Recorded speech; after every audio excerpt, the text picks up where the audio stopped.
like 6 months. Make some noise on the Untitled open mic.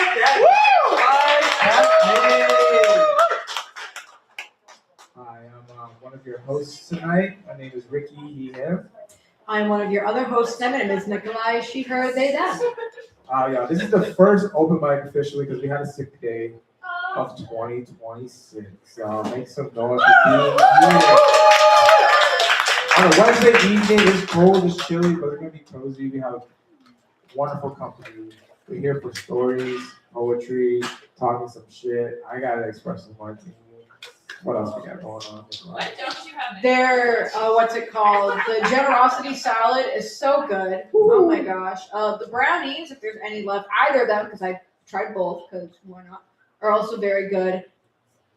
The avocado toast, I'm always going to plug their avocado toast because I'm a connoisseur of such delicacies, and theirs is like, it's up there. It's pretty high up there.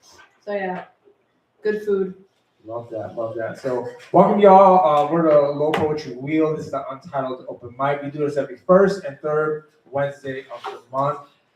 Some lovely new faces. Welcome y'all. Thank y'all so much for coming through. Yo, we've been doing this open mic for 18 years. I know. We celebrated so many birthdays, so many anniversaries, so many engagements, so many breakup homes. What? I mean, you're right, but like still. I don't know. I'm just looking around. No reason. Okay.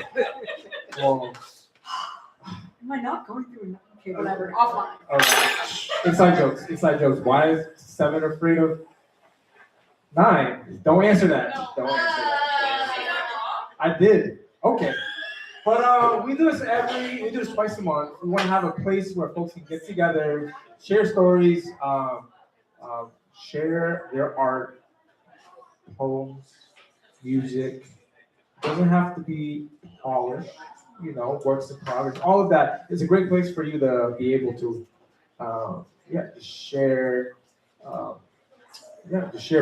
pieces of yourself, pieces that you're working with, and this is a lovely community. We're all about showing love and giving support, and an open mic is a beautiful platform for that. What we like to do in addition to an open mic is we have a special programming every first Wednesday. In addition to our open mic, we have a poetry slam. Have anybody been to a poetry slam? Can I get yeah? Yeah. All right, so.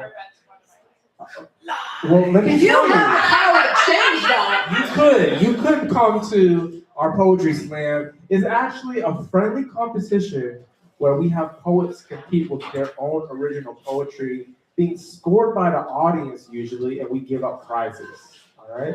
So it's a fun little way to be a little bit more engaged and interactive with our open mic. But on our third Wednesday, our second open mic of the month, we usually have a wonderful feature, a guest poet. Maybe someone is visiting us, traveling. Tonight we have our dear friend coming all the way from New Hampshire. Wow. New Hampshire's a big state, all right? Oh, yeah, sure. You tried me on an Amtrak for going through Texas for 3 days. All right, well, I have. Okay. Okay, so you get it. So this poet did the scenic route, went through Texas on the way here. Yes. Experience. Yo, make some noise for Sasha Elise Tobin! So Sasha is a real homie. Been out here doing poetry in this lovely community, and you get to witness and experience a lovely poetry set and showcase from them after the open mic. So wear 2 socks, all right? Wear both pairs because it's going to be that kind of night, all right? Do you need 2 pairs of socks? Yes, 2 pairs of socks. Oh, well, okay, I got you covered there, but what's gonna happen to? You're not prepared? It's okay, because those socks are going to get knocked off. Okay. Somebody got a knee? All right. That's good. This way you know it's been a while since we've done this. It's been a little bit. But besides that, we do have an open mic. We'll let y'all get a little cozy and get situated. We got a few little housekeeping to let y'all feel the most prepared to hang out with us this evening. Hell yeah. All right. So this is our lovely home. We already do a lovely shout out. Give us some noise for our lovely team at Dragonfly Cafe, making it a cozy space for us.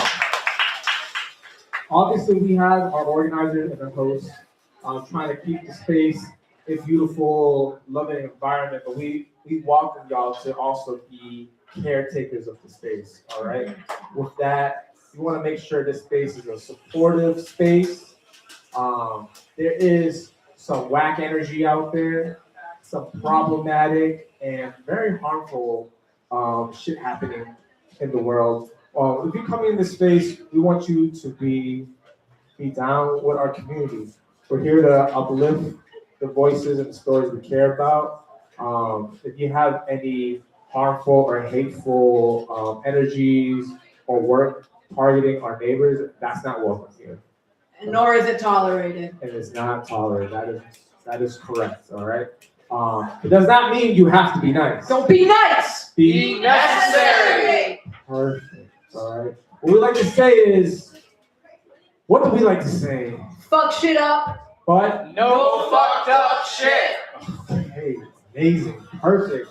We'll let you know when you fuck up. It's okay. We make mistakes, but like we're saying, we're here to create an environment that is Comfy cozy. comfy, cozy. You know, Physically and mentally. people like to say also, Tita's a line of being brave. So we welcome all of that here. The range, we got lighthearted shit and we have heavy shit. Everything in between. Okay.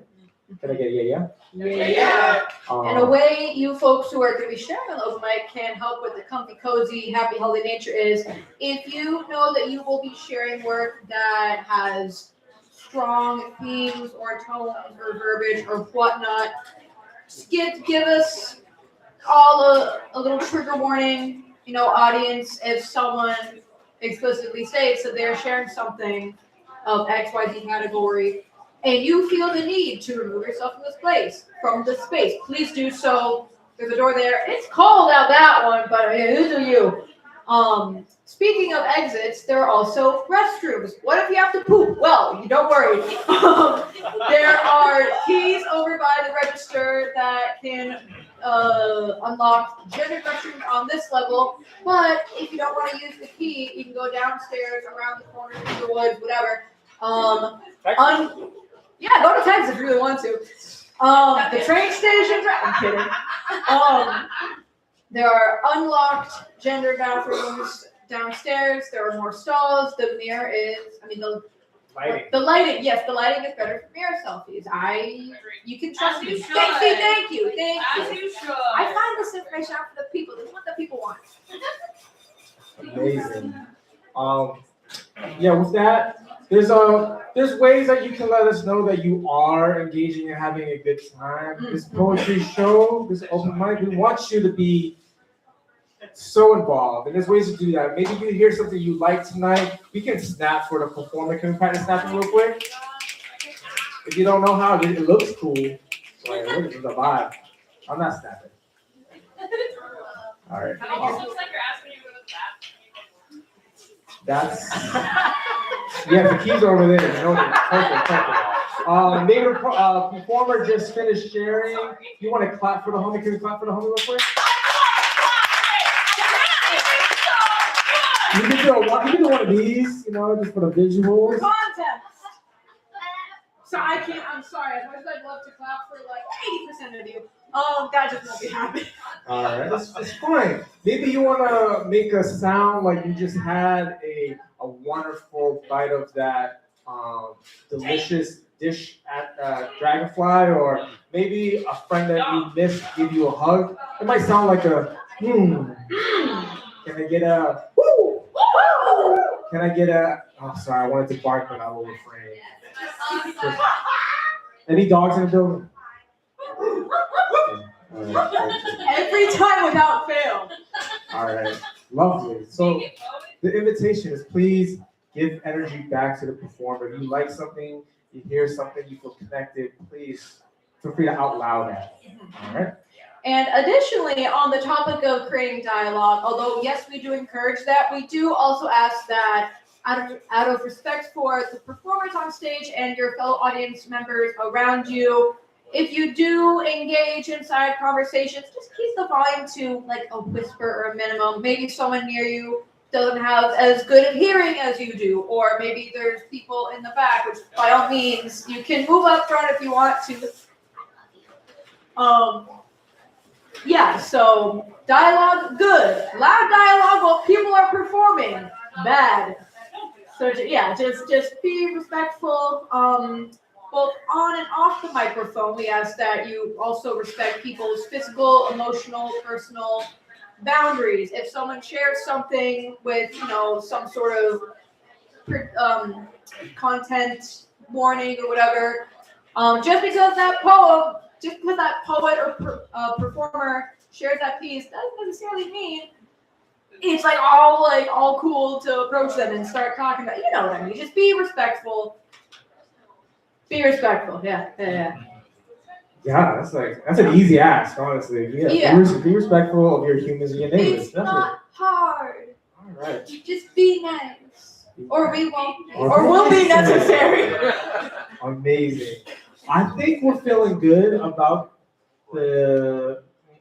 Oh, we haven't done this since last year, so it's a little rusty. If you are sharing something on this open mic that you wrote like a decade and a half ago, we call that new shit. A decade and a half. No, old. Oh shit! Oh, you're so right. Oh shit! Oh shit! Everyone say bad host. No. I'm doing great tonight. Not yet. I have to have like a couple more offenses, I guess. If you have something that you are currently writing now that you plan on sharing, that is new shit. New shit. So if you say shit and the thing is shit, we'll say the thing is shit with you. Shit. In between shit, nobody he says this. You're Okay? doing great. This is perfect. Thank you. So we like call That's like it. Is it your first time on this open mic? Let us know. Nick is very excited. If it is your second time on the Untitled open mic, you are legally obligated to let me know. Thank you. All right. Beautiful. Thank y'all. Y'all are a wonderful crowd. I know we're doing a lot of talking. We're going to move into the open mics. That Sure. still involves talking. Correct. We'll let y'all know who's on deck and who's up next, and we don't go in a particular order. All right. So, Nikolai, do you know who's on deck? On deck, we have Amber. Amber, you are on deck. Ooh. Again, this is a random order, so Amber, whoever you are, I'm not targeting you or singling you. But up next, to open up the space, our lovely one-handed co-host. Make some noise for Nikolai!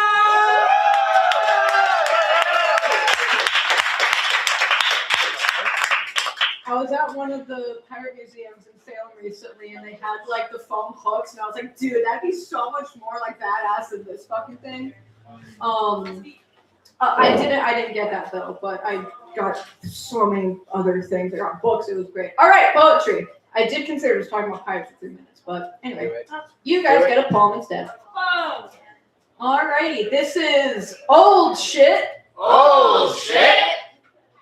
This is Untitled 2024.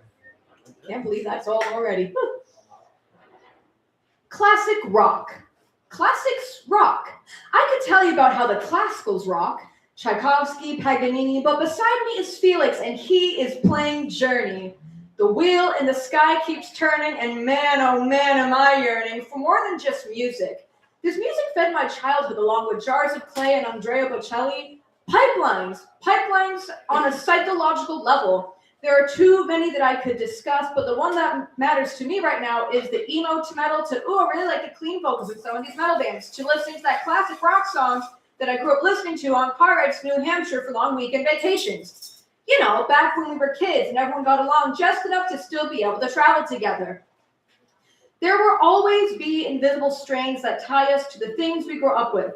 Whether it was Lego bricks or My Little Pony or very specific movies that were best enjoyed on a VHS player in the middle of the night when you couldn't sleep. Did you know that certain movies are best enjoyed when everyone else is asleep? That's a story for a Tuesday. But the other thing that the strings ties to is the music we grew up listening to. The music our parents raised us to. Our parents. They're people too, you know. The music that they played was just as important to them as our hyper-specific Spotify playlists are to us now. So no, Mr. President, I'm not surprised that I ended up singing along to Separate Ways by Journey while folding laundry on a Saturday evening. I'm not surprised that I ended up whistling Conte Partiro by Andrea Bocelli while walking about Camp Arif Jan in Kuwait. I'm not surprised that I would be enjoying the music that raised me now that I'm in my 20s because I'm not a coward to the emotions that connect me to my past. I'm their bitch, quite frankly, but the Lord made me a switch, so every so often I have some control. I get the luxury of choosing when to let these feelings affect me. So, Commander-in-Chief, Mr. Brad Marchand, I have nothing else to say, but I unintentionally quoted Mike Linehan tonight as I wrote this poem, if you can even call it that.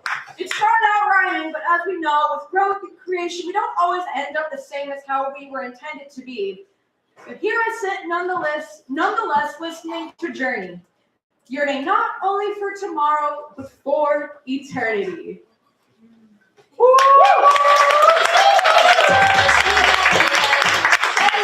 Alrighty, can't get rid of me that quickly. I'm up here still, and I will be for most of the evening. All right. On deck we have Marjorie. Marjorie, you are on deck. But up next, we have actually my favorite pirate from history is about to grace us with their presence on the stage. Make some noise for Amber!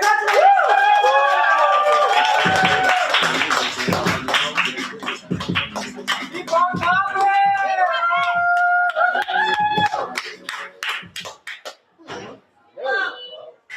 Does anybody actually have the ability to wear a turtleneck and not go like this? It depends on the material. Because I'm really trying I and can't even do stuff it's like just this not without, working out. You can fold it so that it's Yeah, I was gonna cut it in the car, but then I was like, I'm gonna just let it go. All right. So I wrote this the first day of 2026. So I believe that's called new-ish. Okay. I write in the margins of my days, the minutes left after everyone is fed, found, and forgiven. I gather them like loose change and hope I have enough to buy myself back for a moment. I want to say I love you and let it rest. The weight of it landing on my body the way it did before I learned to multitask. Before my voice sharpened and life hardened, I've become the parent who barks love across rooms, who is needed but never invited to stop. My happiness became a mirage, a flash through my windshield between places I must be. I want happiness to recognize me without having to reintroduce myself. I used to laugh until I cried, and now I simply remind my lungs they're allowed to be full. Life tells me to move faster when all I want is to slow. This world asks me to be dawn when I am wholeheartedly dusk. The honest hour, the soft exhale. I've forgotten how to inhabit myself. The woman who lived inside love instead of shouting it while running out of time. But even the light rushes now. I crave golden hour, the forgiving glow, the one that drenches everything, making even the ordinary things feel holy. But like a well-lit hallway, I feel useful but never meant to linger. I miss being loved in a way that says stay instead of next. And I want to move my body without purpose. I want to sway and bend against gravity. I want my happiness to be a field, bare feet, cool grass. I yearn to be seen not as the keeper of time, but as someone worth wasting it with. I didn't expect to become the woman no one looked for, maybe not forgotten, just assumed.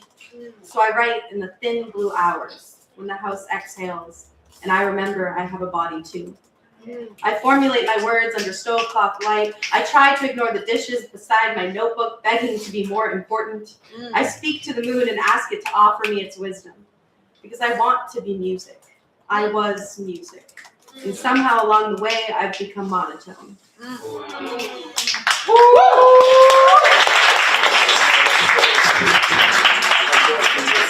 Oh, dirty, make some noise for homie Amber. Make more noise than that, you guys. Come on. Amber, I'm sorry. They're still waking up. We'll change that. I'm like a threat. It might be. Anyway, we'll see. Alrighty, on deck we have Hazel. Yep. Alrighty, but up next, we have my currently active on the high seas favorite pirate.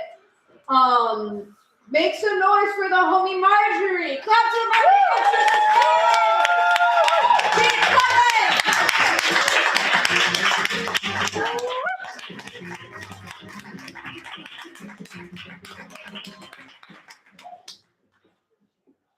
Hi. I've got two short and sweet ones. They're very new. Short and sweet, very new shit. Thank you. You're welcome. There's a boy standing in a field of wildflowers. The scent of meadowsweet is wafted with the wind, and the faint buzzing of a fluffy bee laden with pollen can be heard along the boy's whistling. It's a warm, sunny day, perfect for daydreaming. There's a bird at the edge of the forest nearby. It lets out a fanciful tune, and the boy is captivated. He runs, ripping through the fields in his excitement, sending delicate petals and leaves flying in his wake. The bird flits further into the forest, and the boy whistles jauntily after it, boots covered with beautiful remnants of where he had been. There's a field where there used to be wildflowers.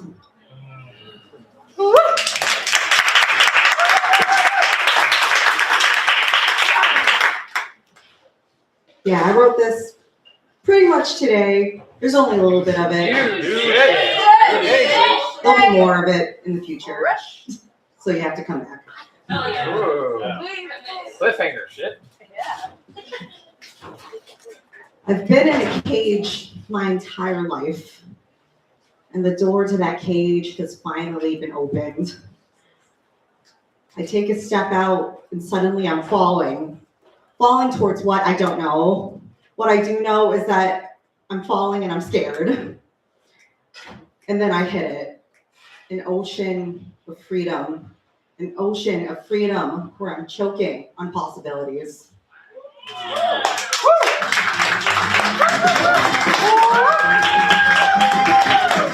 Ocean of freedom. I told you that's my favorite early active pirate. All right, on deck we have Chatal. Am I pronouncing that correctly? Yes. Okay, awesome. Chatal, you are on deck. Up next, we have the individual who wrote and composed my favorite sea shanty. I'm sticking with the pirates. You literally can't stop me. Make some noise for the one, the only, the very lovely Hazel!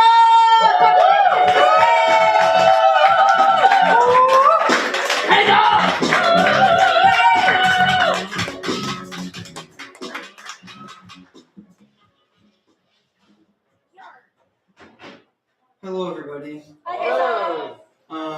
My name is Hazel Adeline, and I sometimes perform music here, but tonight I'm doing poems. Yes. Two poems. Whoa. Two shit. This first one is in between shit. In between shit. Rorschach test. I want to experience you again, like trauma, so you stick to my nerves, and I remember every part of you and I congealing.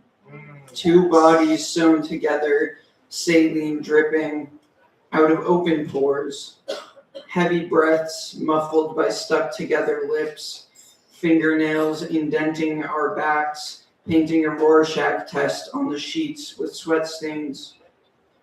And as I remember us again, like trauma, you still stick to my nerves, and I remember every part of you and I having two bodies once sewn together, saline dripping out of closed eyes, Heavy breaths muffled by a snot-laden nose, fingers ripping out my hair, painting a picture with tears staining my sheets.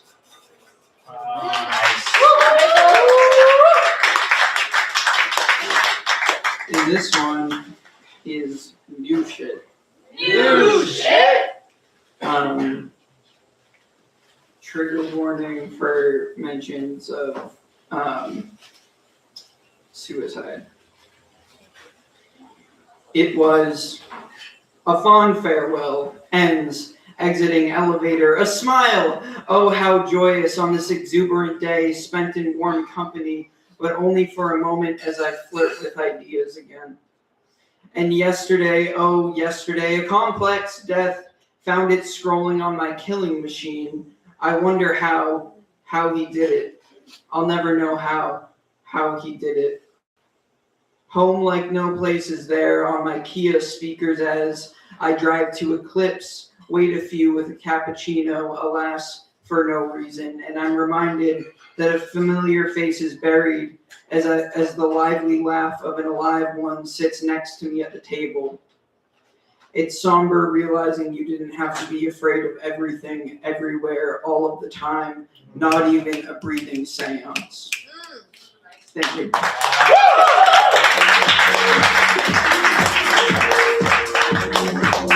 Make some noise for us.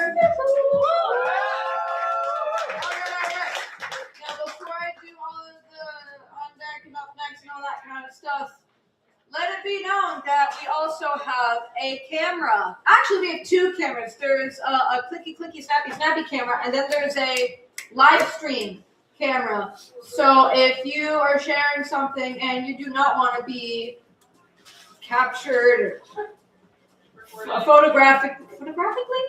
Sure. Photographed. Yeah, or look at the camera, because like one's a photograph, one is a video. Yeah. If you don't want to be, just let us know if you don't want to do that. Whatever. You know what I mean? Okay. All right. On deck we have Derek. Derek, you are on deck. But up next we have Did you guys know that pirates actually didn't wear boots? That was made up in Hollywood. Give it up for Chantal! Clap till Chantal!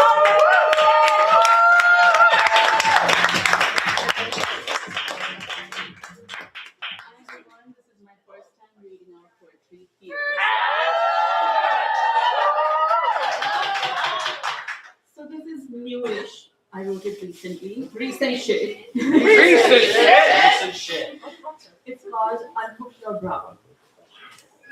Unhook your brow. Take a little breath. Take a free breath. We almost forgot this self-care pause was available. Looking put together to the world, calm and free underneath. If only for a few minutes, let the inner child breathe. No one needs to know. Carry on with to-dos, your tasks. During long commute, in movie theater, during coffee breaks, at desk, at computer. Your little secret, no one needs to know. Age no bar, title no bar. Subtle enough. Hold on, let me get my fucking glasses.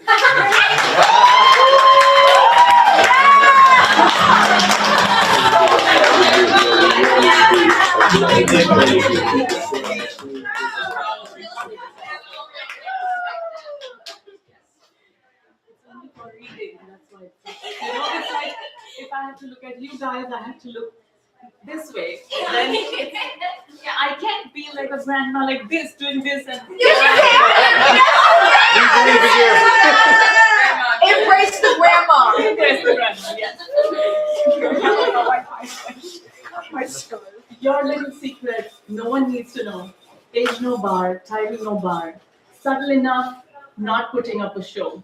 A happy medium between free the girls and tie the lungs. Between dreaming of growing up and missing being a child. Somewhere along the lines when we forget to breathe for ourselves. Following labels and rules. Objectified for lust and function. We forgot the role of nurture and beauty. We were so busy doing our duty. So stand in front of the mirror and look at what you see with love. No judgment, no remark, just gratitude and praise. Not for the physicality, but the miracle. Look at it through nature's gaze. No need to show it, none to hide. Just let them be in their power. Give acknowledgement and grace every day. Don't take them for granted. They are your special ones, representing nurture and love. Quit crushing them under expectations. Some external, some within. Have you ever asked them? They don't give a shit. Happy being themselves, don't force them to fit. First came the corsets, then the wired, then came push-up and unwired. Tried and tested over time, valued, devalued, demeaned, overrated. You name it, they went through it. But end of the day, they are here to stay. Decades, centuries, millennia, eons. The obsession and fascination still clings on. First, your parents claimed them. They wanted to keep them safe. Then your lover claimed them. They wanted to devour them. Yeah. Then came the children who birthrightfully claimed them. Fully body part of yours. Always there with you, so don't ignore it. Release anger and grudges. Keep and forget it. They need loving care and attention. Make sure to give it good blood circulation. Yoga, dance, shaking, lymph massage, mental peace, breathing, laughter, and hydration. All of these are your friends. And don't forget to friend yourself too. Your health and well-being is the real flex, not the social media following and a like or two. Yearly getting squished between two flat plates for mammogram. A true wonder they are, withstanding space and time. So never underestimate a girlie with girlies. We eat challenges for breakfast with a smiley. So take good care, my dearies, of the beautiful fairies. And most of all, don't forget to take a break and unhook your bra.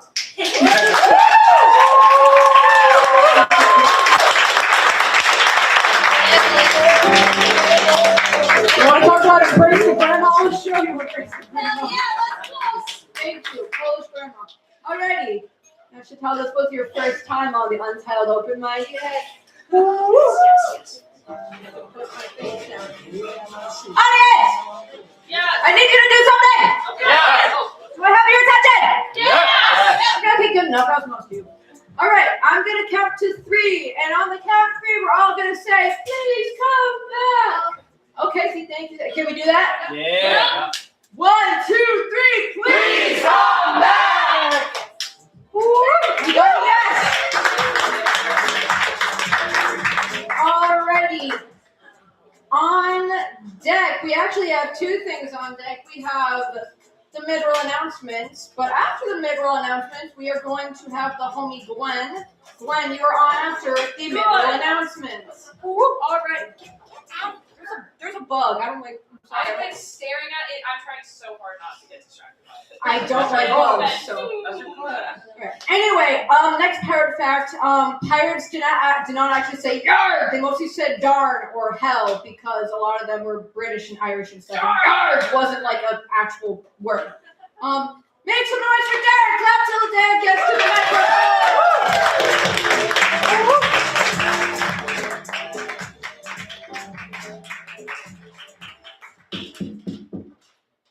Hi everyone. Thanks for being here. Welcome back. Unfortunate they missed a few weeks. I've been away, so glad to be back. I guess I'm gonna get this over with. I'm gonna sing a song. Thank you. Okay. 1, 2, 3. Somebody save me from myself. I've spent so long living in hell. And they say my lifestyle is bad for my health. It's the only thing that seems to help.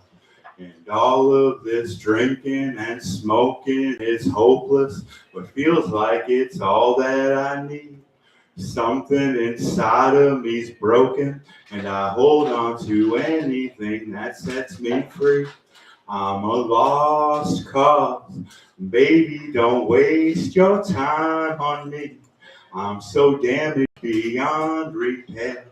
Life has shattered my hopes and my dreams. What if the night sky was missing the moon? If there were no shooting stars to use wishing on you, and all of my sorrows, I just wash them down. It's the only peace I've ever found. And all of this drinking and smoking is hopeless, but feels like it's all that I need. Something inside of me's broken, and I hold on to anything that sets me free. I'm a lost cause. Baby, don't waste your time on me. Thank you.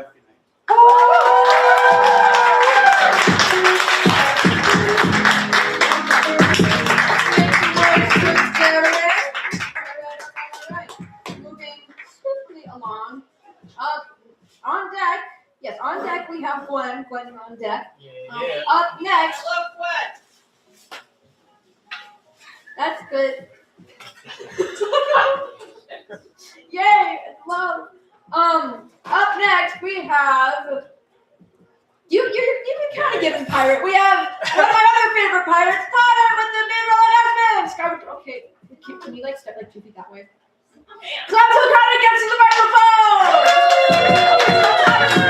Thank you, Nikolai. Of course. Fun fact, I was a pirate like for 2 Halloweens in a row when I was a kid. And then there was like Mortis Pirate Night. It was, yeah. So I've been a pirate, I guess. Hello everyone. My name is Connor. He, Hi, him. Connor. I like this microphone better. Yeah, this microphone's better. Right? So welcome to the mid-roll announcements. And so we're just gonna go over a few things really quick, and we're gonna get back to this open mic. So the Lowell Poetry Wheel, that is us. And we are a very pretty wobbly wheel because we only have 3 spokes, but they're 3 very important spokes.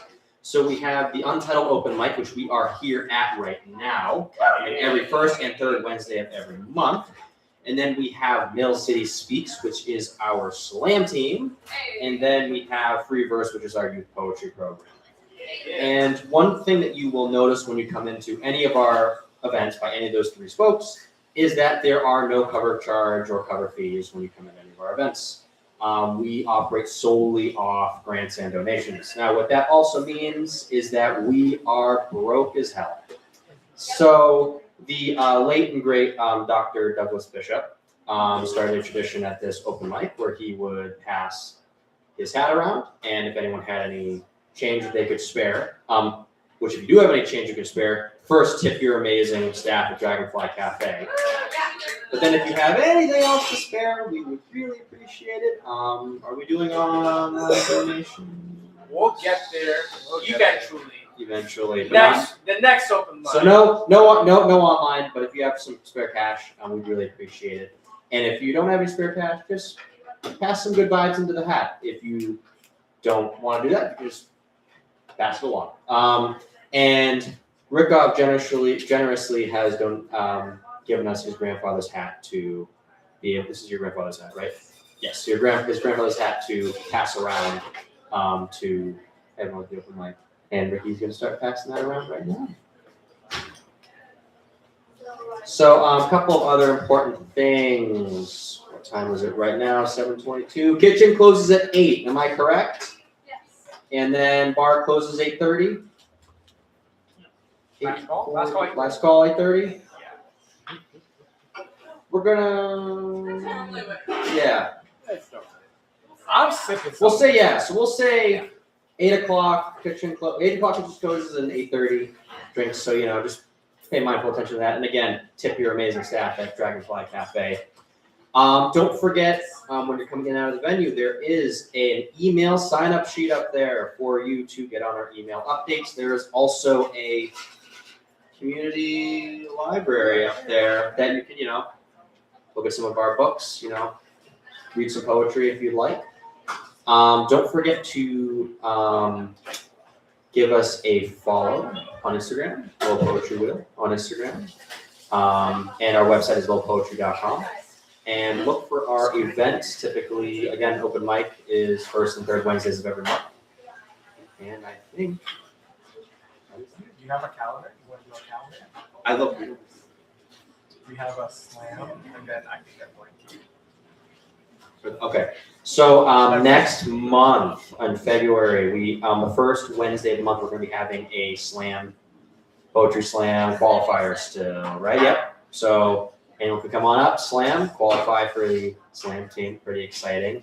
And then for the second open mic of February, on the third week, we are going to have I think I blanked you in the spirit of Valentine's Day, but.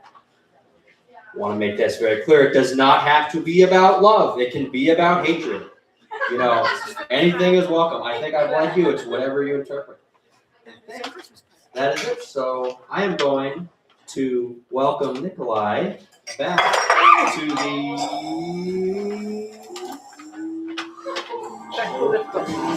Making a few minutes. Oh my God, I'm so sorry. Can we give you a napkin?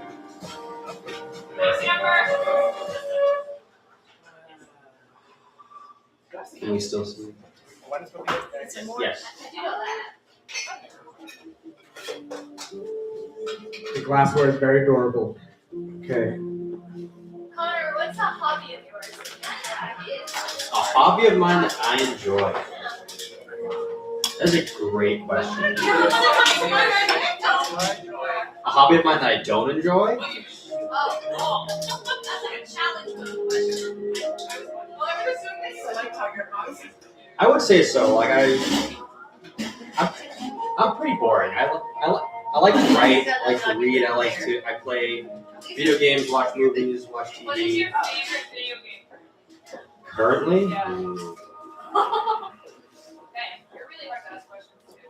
I can think of like a million video games I play. Top five. I would play. Dispatch. I have not, but I do want to play it. I've seen like a million clips of it on like Instagram Reels and YouTube. Yeah. I'm trying to get my girlfriend and I to play that together. You ready? You ready? I think so. That could have been a lot It worse. could have been a lot worse. We avoid a lot of this. Everyone, please welcome Nikolai back to the open mic.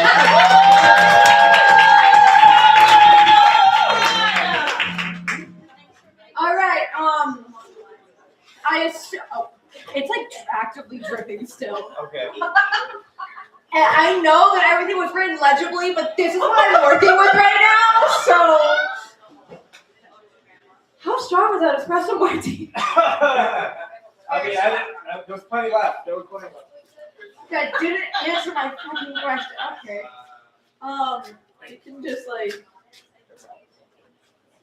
fuck the sign-up sheet, I guess. All right. Look, can we get the music back on? Vibing. Yeah, everyone's happy. Everything's fine. Nothing bad happened at all. Thank you. On deck we have Mia. Mia, you are on deck.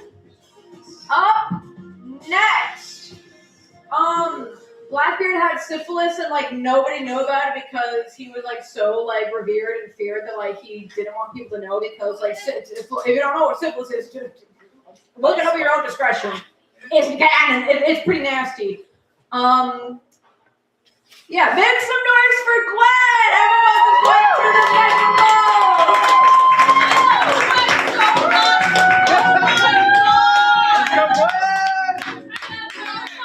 syphilis. Thank you.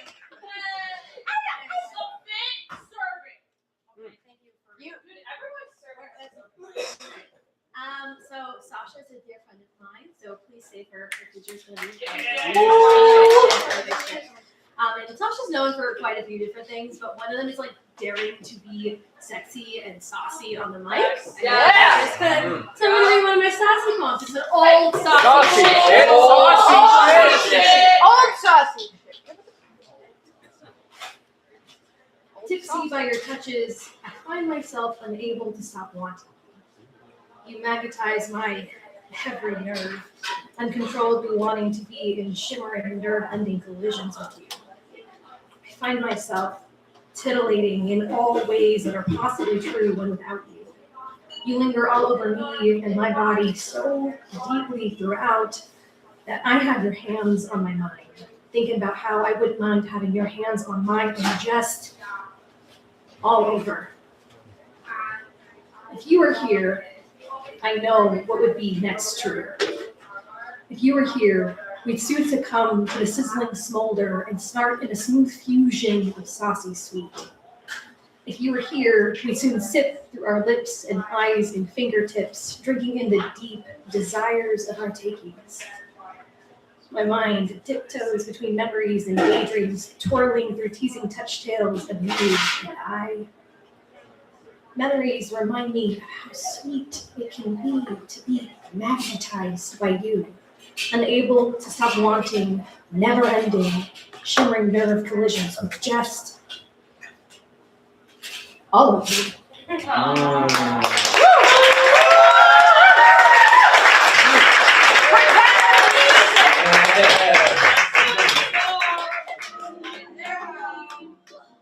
Alrighty. Make some noise for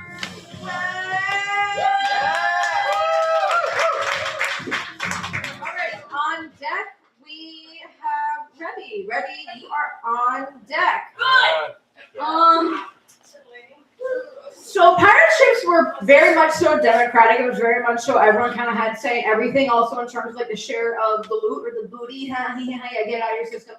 Also they were very that will start a rabbit hole. Okay, I gotta stop. That'll be the next fact. Make some noise for the homie Mia. Clap to me,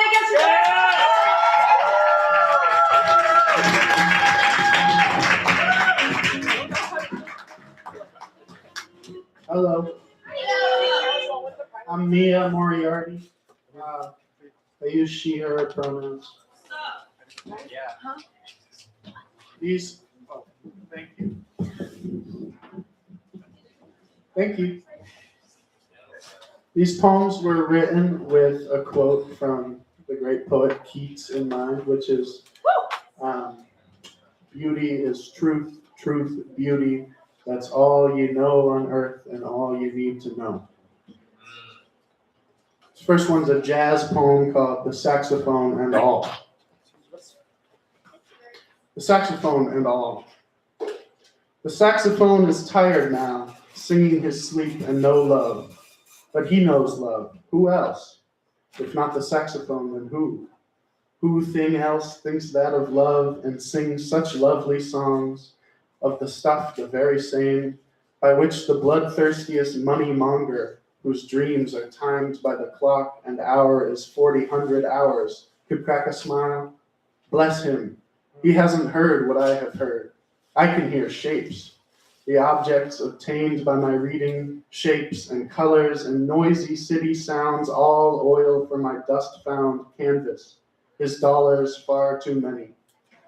I hear a saxophone whining now moaning out his pain's delight as my lazy feet swing heart-shaped over the footbridge riverwalk, same one as pictured on Dr. Sachs's original paperback cover, 59. Poetry is painting after all, must be. Save that everything when take that weary sleep is nothing.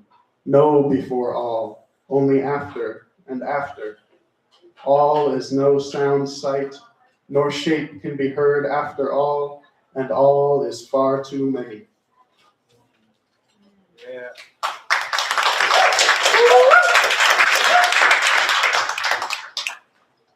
This one's cool. This is my favorite poem I've ever written. Both of these were written outside of time, I suppose. So, no, not new nor old. Outside of time shit, let's say. Outside of time shit. This is called The Walk. Where was I reading poems and notes written on Thames? I may have seen it once, underneath the sooty belly of London, where a dear friend walks back and forth between beer houses, looking for Protestant good luck at the bottom of each pint, all drunk up. I piece it together. I know I smelled beauty in the gray wrinkles of the river, laughed, peered in alleys, heard of Wordsworth smoking dope on Helm Crag. I may have done the same if I were a little older then, if always I were a little wiser. And I fell drunk into my knees on the sidewalk, smelling of sweat and blood and dirt, thinking I saw Sappho glittering gold, ran my fingers through her dark Aegean hair, and hoped she would receive my mangled body in her loving arms and heart. Yes, I was on a walk through our town, smiling at friendly, aged faces. I smoked by the lilacs. A car I knew passed with 3 short honks. I began to cry at the string lights hung all over, a light each for a memory. That's the price. Woo! Thank you.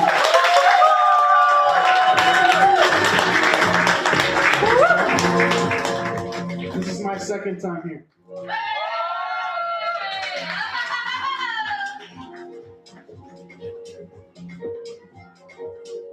Thank you. This was your second audience! Yes! Thank you. Good job. All right. Similar to the first time whole dealio, but this one's like even more cool. So instead of counting to 3 and say, "Please come back," what we say is, "They came back." Can we do that? Yes! 1, 2, 3. They came back! Yay! Thank you for coming back. Alrighty. The coffee stains are very distracting. I'm sorry. All right, on deck we have Allie. Allie, you are on deck, my friend. Up next. Pirate crews were incredibly diverse, with people from like multiple different countries, and especially considering that this was during like the peak of like the slave trade, it was like unheard of to have like people of multiple races and like national backgrounds like kind of coexisting like very like well, like working all together was like kind of revolutionary. Also pirates weren't really ableist. You know what, like you got pegged now, you know, it was pretty cool. Make some noise for Remy! Clap for Remy, get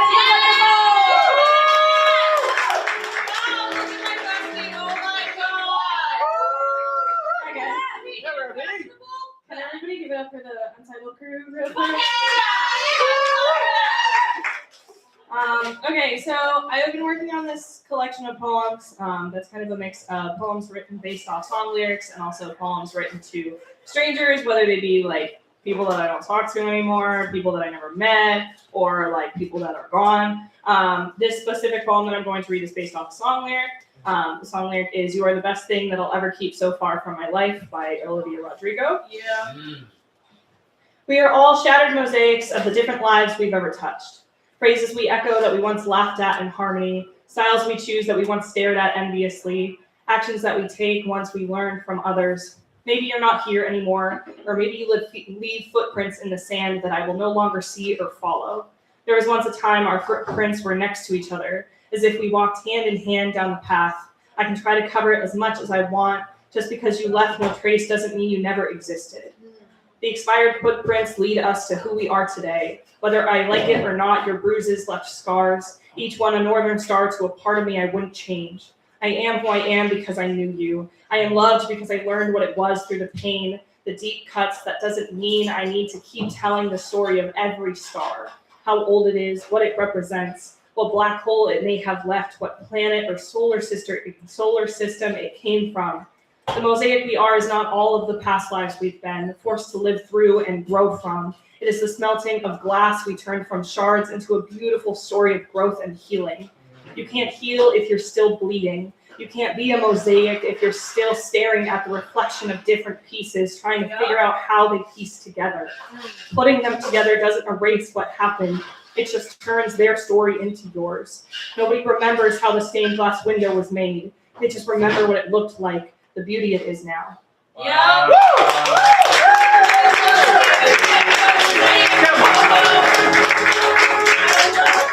Make some noise for Renee.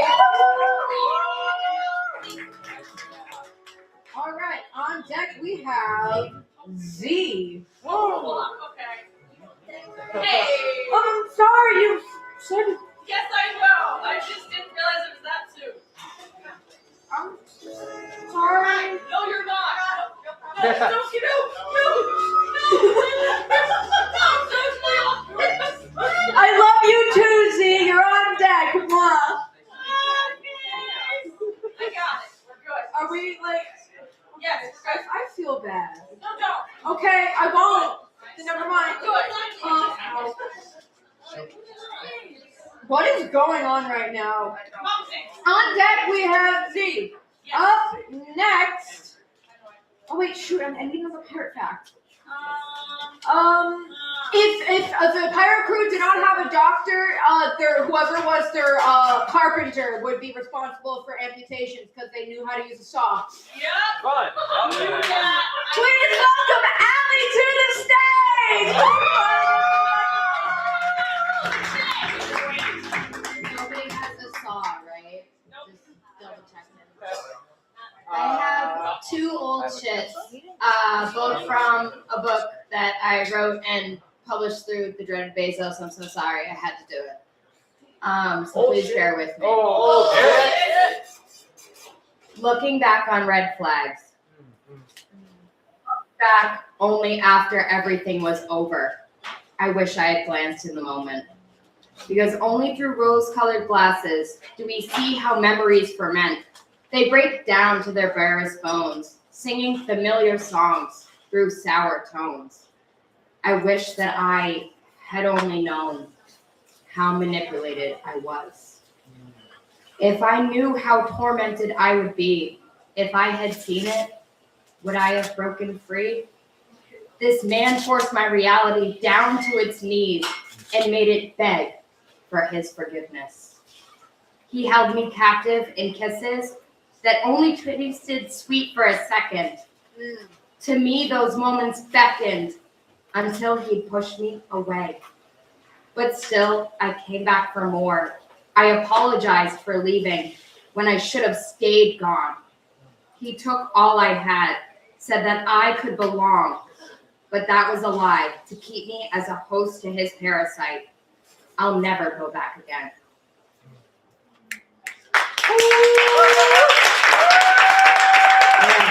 One more, and this is kind of the flip of the coin to that. The woman I want to be. The woman I want to be is resilient. The woman I want to be recognizes a serpent, slithering in sinister ways. The woman I want to be does not blame herself. The woman I want to be is unafraid to ask for help, but rarely needs it. The woman I want to be sees every day as a gift, because the woman I want to be took a long time to get here. The woman I want to be is me, and I'm not going to let her go.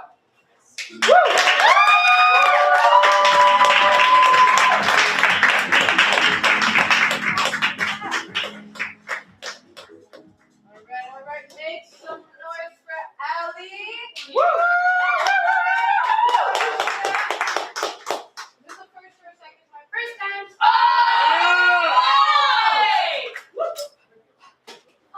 Everyone calm down. All right. All right, you guys know what to do. 1, 2, 3. Please come back. Alrighty, on deck we have. Surprise guest. Not a feature, but surprise. Surprise guest. Surprise guest. Okay, as long as they know who they are. Yeah, they will. Is it my neighbor? Not yet. No. What? Anyway, coming up next. Okay. Anyway. They know.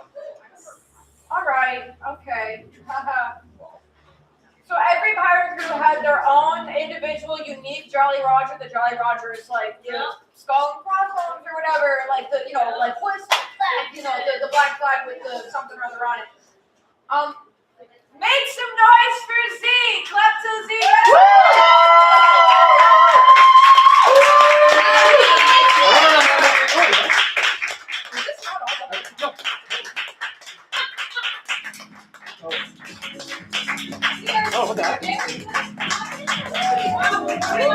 Okay. We're warming up our so exciting. You see?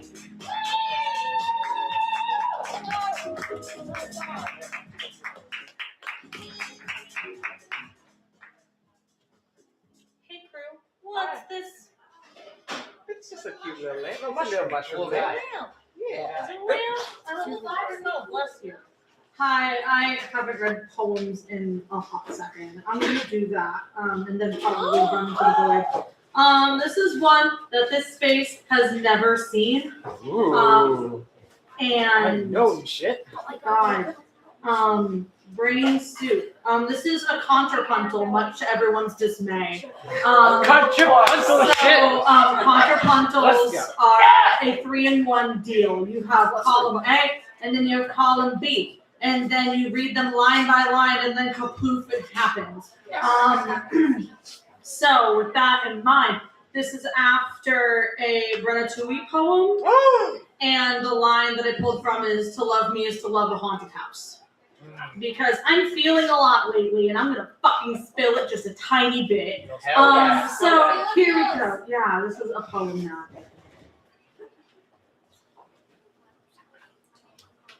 One.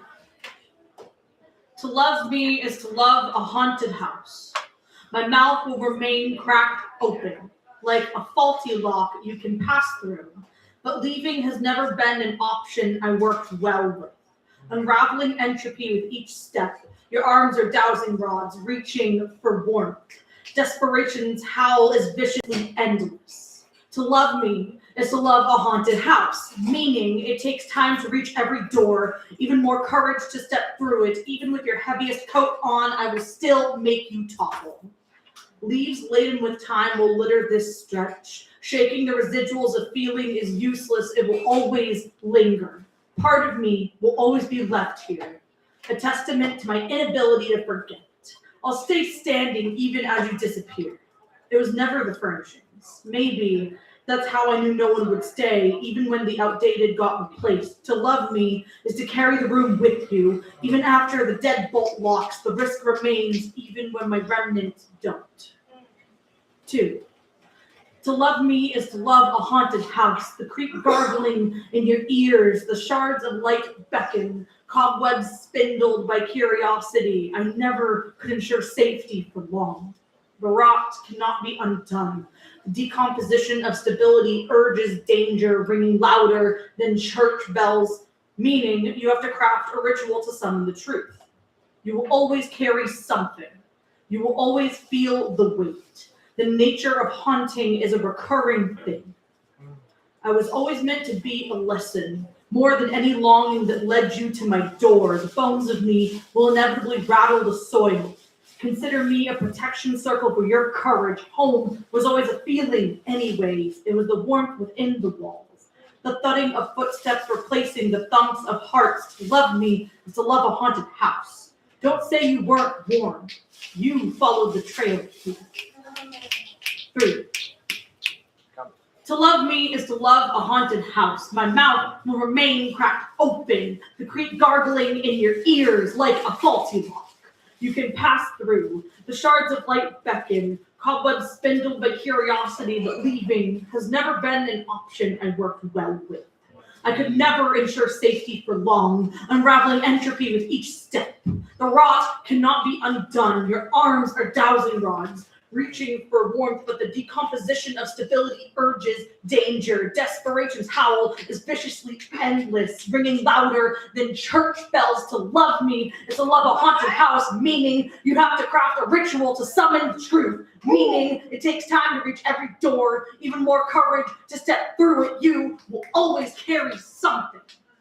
You will always feel the weight, even with your heaviest coat on. I will still make you topple.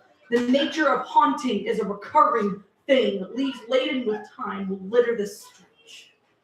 I was always meant to be a lesson. Shaking the residuals of feeling is useless. It will always linger more than any longing that led you to my door. Part of me will always be left here, a testament to my inability to forget. The bones of me will inevitably rattle the soil. Consider me a protection circle for your courage. I'll stay standing even as you disappear. Home was always a feeling anyways. It was never the furnishings. It was the warmth within the walls. Maybe that's how I knew no one would stay, even when the outdated got replaced. The thudding of footsteps replacing the thumping of hearts. To love me is to carry the room with you, even after the deadbolt locks. To love me is to love a haunted house. The risk remains, even when my remnants don't. Don't say you weren't warned. You followed the trail here.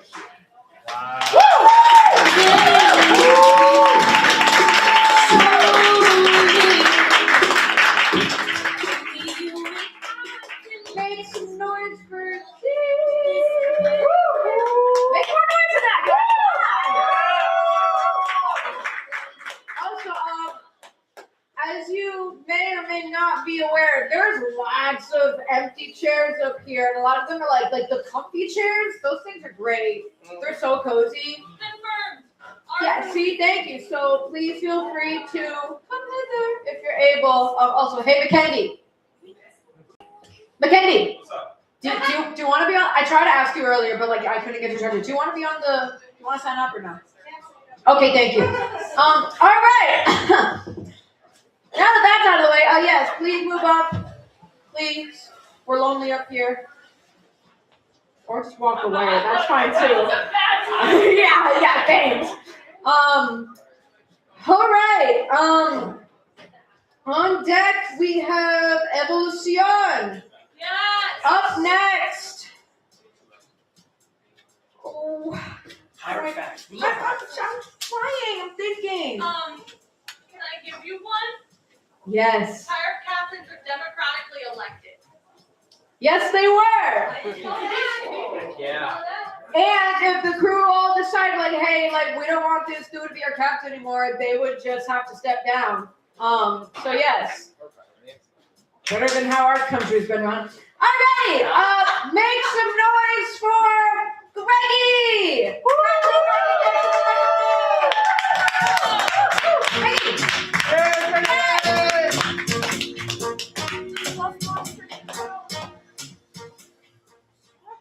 They got a fun little trumpet for me. Hi. How is everyone? All at once. I'm hearing some screams. I'm hearing some good. I'm hearing some okay. Miss you. See you too. I miss all of you. Even if I have not met you before, I missed you. I've been thinking about you. I wasn't ready for this. If you had your choice between hearing about Big Bird and hearing about Santa Claus, who would you pick? Big Bird! Bird! Big Bird! That's a crazy way of saying Big Bird. All right, Big Bird it is. Now I just gotta find it. Oh, I just had it. Bless you. la la la la. Big Bird singing at his father's funeral, contact morning. I don't know how to be like Big Bird singing when he sang at Jim Henson's funeral. How to hide the obvious human inside of something very much more obvious. How do I suspend your disbelief that I am there, I am here? How would my ability to misunderstand help you to understand? How could my childishness be put to some use? I don't know if I know how to teach or to entertain. I don't know if my green but growing handle on letters, colors, numbers, and time could be put to some use. I really don't. Please, don't lose your patience with me. Try to let me act it out. Let me close my eyes and make up a prayer, even if I'm just feeling sorry for myself a little bit. Even if it's only crib talk, the kind of talk we talk with God, secret, alone, and in the dark. Grown-ups pass outside the room, speaking softly as they do, trying not to wake us as they go. I don't know. Whatever is sad, let it be sad. Whatever you think you have, think that. Sometimes it's hard to feel like you have something. Sometimes everything feels sad. Sometimes it feels like you're a great big yellow thing and you have to do something you need to do, but not want to be seen. And you wonder, maybe you hope they don't see you here singing, yet you wonder if he can't hear you down here singing there like that. Thank you. I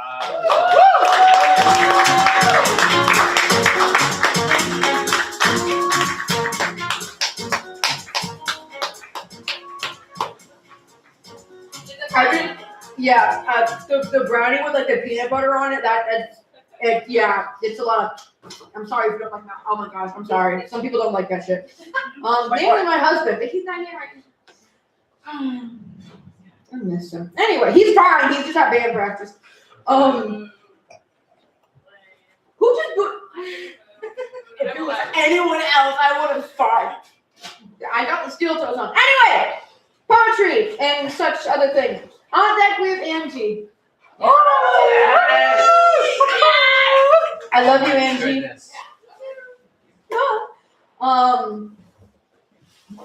Damn it! I was too busy paying attention to the poem. Give us a fact about the widow in Cape Cod. Oh my gosh! So my favorite ever pirate ship is the Widow. Now, for like 300 years, it was rumored to have been like this myth, this legend. But in like the 1980s, like early 80s, late 70s, this guy, I can't remember his name. He was like a scuba diver, and he found the wreckage of the Widow. Oh my gosh! It is the only ever documented found pirate wreck in the entire world, and it's off the coast of Cape Cod.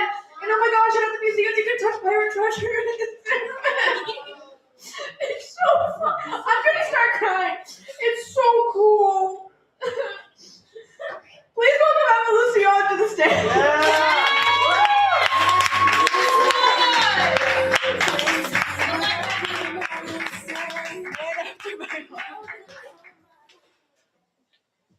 Okay, I wasn't planning on doing anything, so bear with me. I changed this poem so many times, so hopefully I can get it. I'm sweating now. I'm so excited.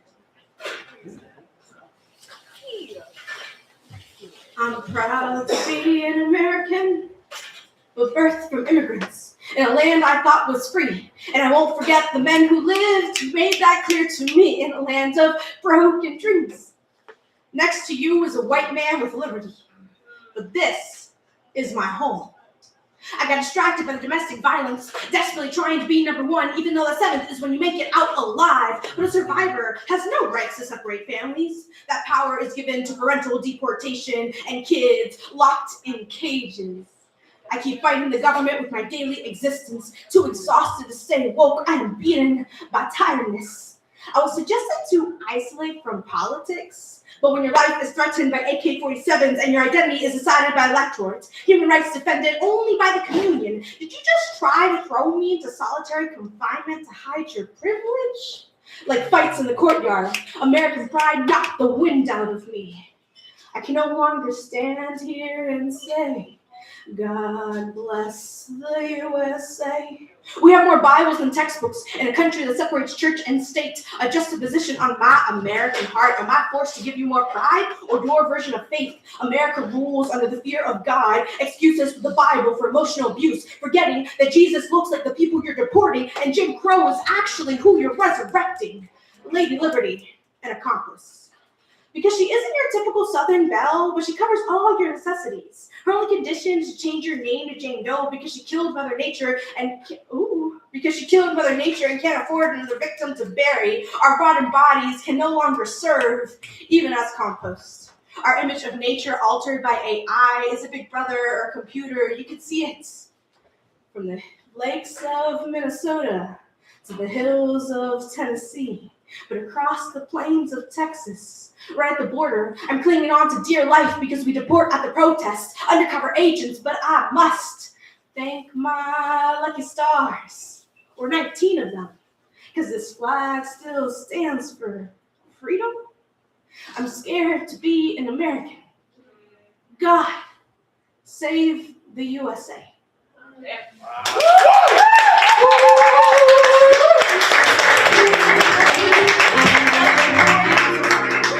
Make some noise for Emma Lucian. Alright. On deck, we have. Working section? Can you guys let me do my job? I'm trying to be like dramatic and what. On deck, we have Connor. Again. Alright, anyway. So Sam Bellamy was from not actually Cape Cod. I forget the name of like the town he's actually from, but he fell in love with this chick named Mary. History says her name was Maria, but like Maria was like a Spanish Catholic name, and she was like from like British descent, so her name would not have been Maria. But when you know more than a museum, but like you paid to enter to learn more things at it's a wild feeling. I found that so hard. Right? But yeah, so he fell in love, but he was poor and he was like, I want to make money. And his buddy Paul Gray Williams was like, let's get a ship, let's go find Spanish gold in the Caribbean. And they're like, okay. Sam Bellamy ended up being the most wealthy pirate to ever exist with a grand total of $120 million that he like accrued over 1 year of piracy. And then he died in a shipwreck. Make some noise for Angie! Clap till Angie gets to the microphone!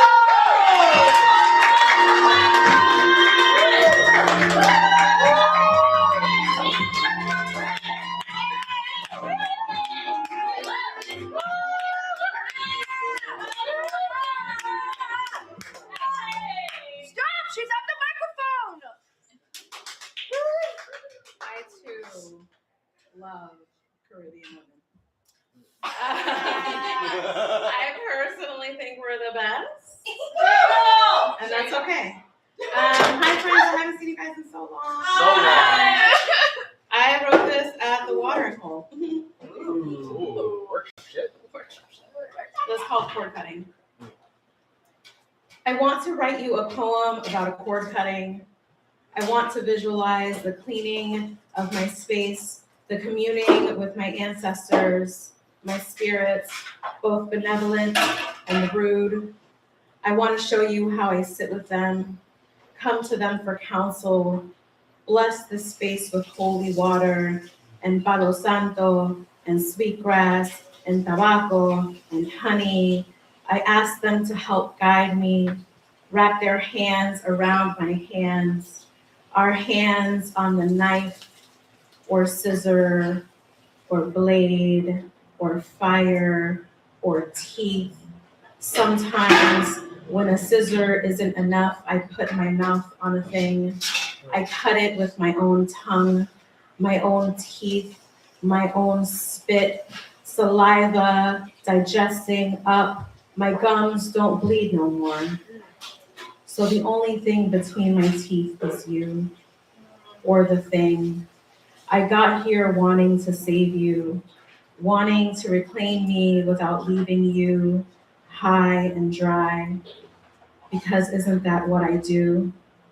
Bring you down and wet, slick and sleek. See how I drown you with honey? I wanted to make a spell out of you. Want to use you for banishing, use you for labor, a demolition. You taught me that that's all you're good for, demolition. Who wants to build a life when you break everything down? All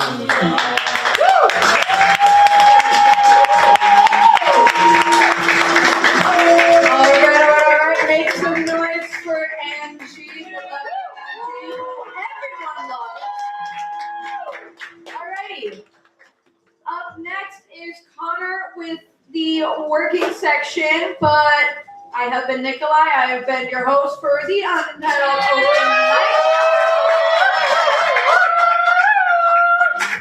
Thank you very much, Nikolai. You're so welcome, Connor. It's Connor! You have a question? Yes. Do I have time for one more? I mean, can I say more for you? Do you have time? Oh. Why is everyone looking at this? Holy lands. Yeah, why not? One more. Let's do it again. One more ball. One more ball. One more ball.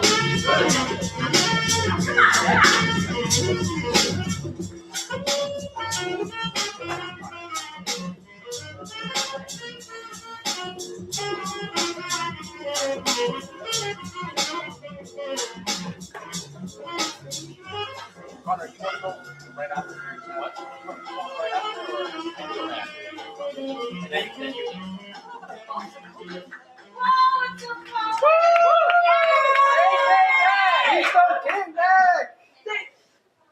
left. So I wrote this one, the last open mic that got cancelled. Yeah. I checked Instagram at 4 p.m. and then I didn't check any updates. So I was here at the cafe and there was no one. So I still sat, that's fine. I still sat and that's when I wrote this, okay? It was January 7th, the first Wednesday. That's what it's called, first Wednesday. As the new year rolls in, I can't help but wonder that the year is refusing to start itself. People still laid back after going through 2025. Oh, what a beast it was, a collective recap of 5 years. I rolled into New Year surviving a brutal flu, still recouping my energy deficit, telling myself not yet.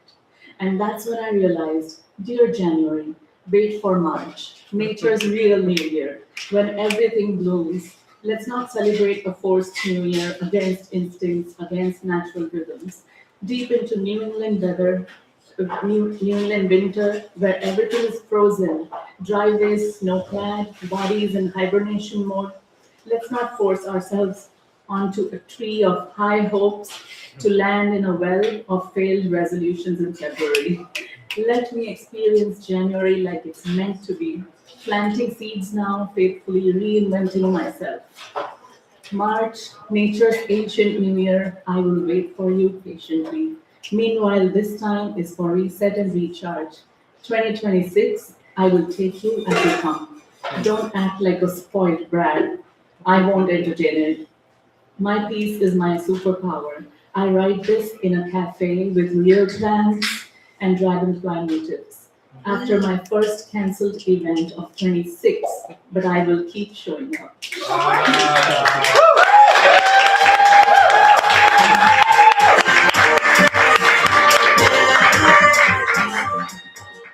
Give it up for the poet, everyone. All right. Hello again. So quickly before our amazing main event, Sasha, we're going to do a quick working section. So this is just where myself, my fellow co-hosts and contributors, we also share poems because we are at a poetry open mic. So it's kind of like a thing we kind of have to do. And I'm gonna go It's easy to first. forget, I know. So this is some old shit. Oh, shit! This is a piece called Backyards. The grass and dirt in my backyard is littered with things, gifts and annoyances of nature. Rocks, pebbles, bugs, dirt, tree branches. Things that I think that most of us who fought dragons, battled with imaginary lightsabers, played floor as lava, tag, etc. all remember too well. Scraped knees, dirt-covered clothes, the freeing mind of being a child. The world seems so much brighter then. Now, the closer I try to hold on to these memories, I find the color of them starting to fade. The world is losing its color, losing its bright light. Is this just growing up? Or is this because the world, society, and the environment are burning around me, around us? Like the sweet taste of chocolate turning to ash in our mouths. Was the world actually better then? Or were we just being naive? Are my parents just in denial? Or are they still trying to shield me from the rain, even though I have been drowning for years? I worry that no matter how much light and color we try to infuse back into our backyards, no matter how much of these pebbles, rocks, dirt, leaves, branches that we try to gather and save, everything will still fade to black and white. Colorless. An old photograph with no more importance than to be stepped on by the boots of those who feast on our suffering. It's so easy to want to give up, to want to leave. Sometimes the loss of our backyards and the burning of the photographs we hold dear is enough to want to leave permanently. How can one stay sane without a place to be safe? How can we gather our sticks and leaves when our backyards simply cease? Why do we as a species not only burn our own backyards, but burn others too? Just because some people's backyards are different? Burn into oblivion. It doesn't make sense to me, but all I know is that I'll be gathering my sticks, my leaves, my rocks, and pebbles, and I hope that you all will do the same. Provide help and shelter to those living. Don't burn them. And maybe, just maybe, color in our world will stay, and the light will stay brighter. My backyard is your backyard, and yours is mine. So let's plan it together. Thank you.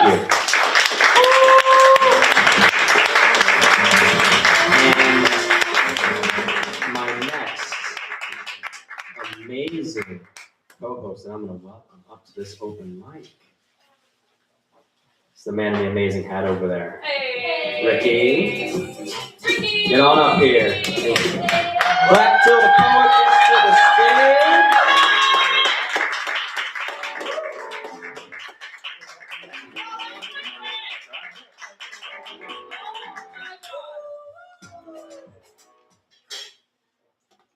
Yo, there's just so many lovely people, so many cute people here in 2026.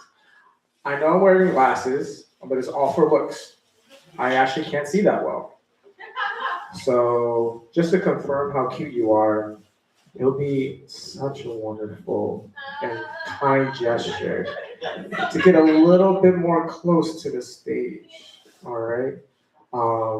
Because we're all about kindness and generosity. And what better way to showcase that by allowing me to see how cute you are, okay? Invitation, all right? Do not rush because it can be dangerous, all right?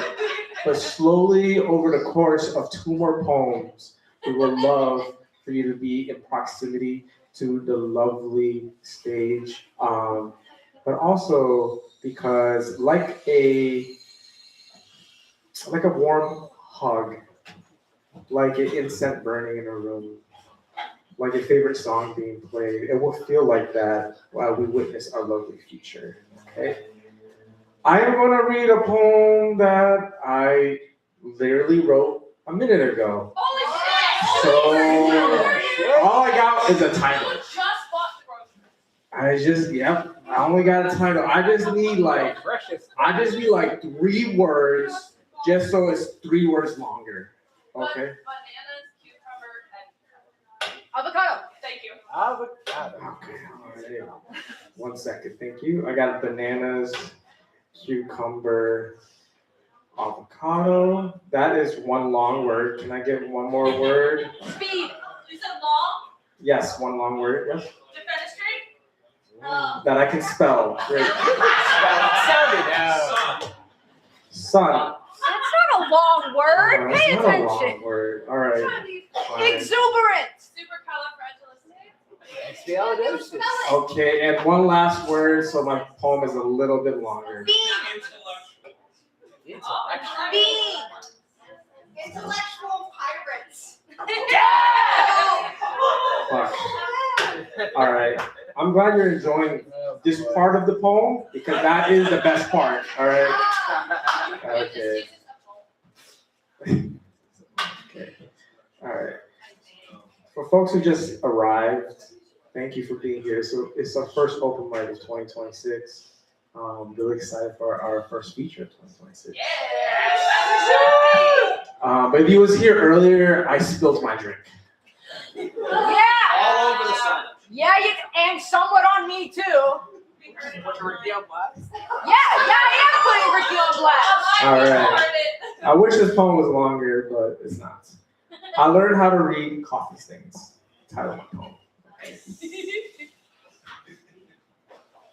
When you spill your entire glass of candied time slower, the show will still go on, but in an alternate timeline.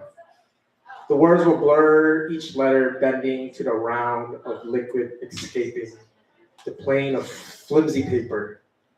still wanting to hold all that is falling or what is left. A signature, a time stamp, sun being spelt the long way. A list of names you want to remember and keep safe behind glass. So sweetly named. My most famous cup holder is between an unseat belted thigh, driving into a small image becoming bigger. My legs will tell you it's easy to hold when you are going nowhere, but we're always moving. I wore white pants as proof of all the stories a leg could carry, but don't look inside my pants. You will find an avocado, banana, cucumber, or funny story, my own cup brewed and spilling through the seams. Oh. Hell yeah. When a dragon flies, it meets intellectual pirates. All the plank walking into a vessel, a chest of booty, a pants of heart, a king of queens, a coffee of stains. Thank you. Pirates didn't walk the plank down Give it up for Ricky, everyone. All right. And the final member of the working section, I'm going to welcome to the stage, and then we're going to get into this feature. I know we're all really excited. Yo, those front seats gonna be crazy. Yeah, front seats. Everyone. All right, yeah. There's still 1, 2 rides left if people want more. Yeah. Rick off. Welcome you up to the stage. Back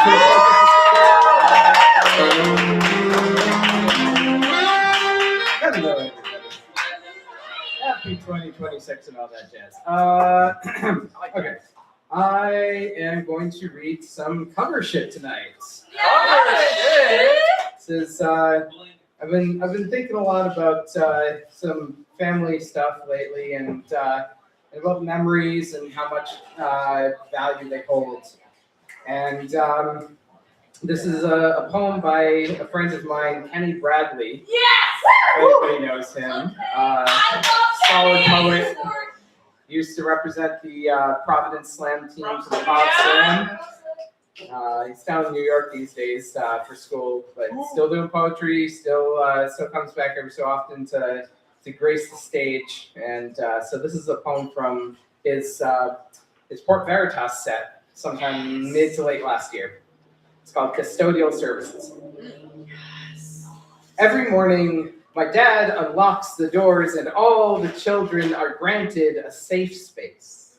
My dad vacuums the classroom so the lungs keep expanding. My dad mops the floors. A boy will still ignore the wet floor sign and fall that day. My dad runs the polls in the school gym last year. Yes, sometimes nepotism is good. And he helps me cut the line to make sure my own voice is trumpeted on this ballot. That day, I witness my dad add bleach to the swimming pool so everyone learns to beat the stereotypes. My dad wipes the gang symbol off the chalkboard so a boy does not become a line on the concrete. My dad remembers all the children's names, the kindergarten graduation next Saturday, how the chairs should be arranged so a mother can record their child receiving a certificate embroidered with a little star saying they are growing. My dad banters with all the students, learns their dap-ups, talks to them about the recent basketball game, about the back in the day when people knew who the GOAT was, how he used to spin records with Busta Rhymes, ran shortstop for the baseball team, and he becomes their dad, too. My dad forgets to clean all the bottles at home sometimes. My dad forgets to put the toilet seat down. My dad forgets to stomach his emotions before he regurgitates a bellow. My dad forgets the day when all the candles are extinguished. My dad forgets my name, confuses me for my brothers, and he remembers he is their dad too. My dad remembers the definition of tough love. My dad remembers, witnesses the knee fully embrace the sidewalk, looks down as my tears begin floating up. His beard stubble is napkin. My father is always looking down, trying to mop it all away so you can stay focused on the sky. He takes a step and everywhere the foot lands leaves a patch of dandelions. And then one day, near the high school at ShopRite on Jerusalem Ave, we hear, "Hey, Mr. Bradley," as a tall man in a pair of chinos and a maroon sweatshirt transforms into a child. 2 steps over in the pasta section with the gratitude of a senior in high school over to my father and extends his hands. "Do you remember me?" To which he does not, but every student he has cleaned after becomes his child, and he says, "Of course I do, son."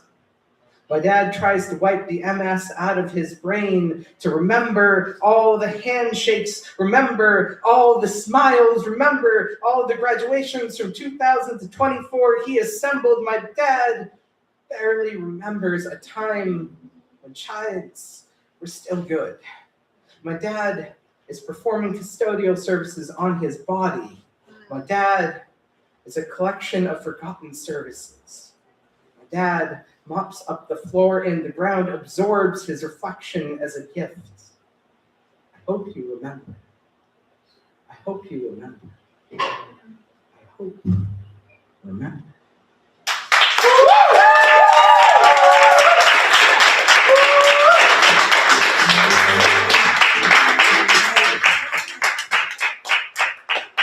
Thanks, y'all. So next, we have a phenomenal performance, an amazing poet coming to us from Keene, New Hampshire, just on the border of Vermont. This is very good friend, Sasha Tobin.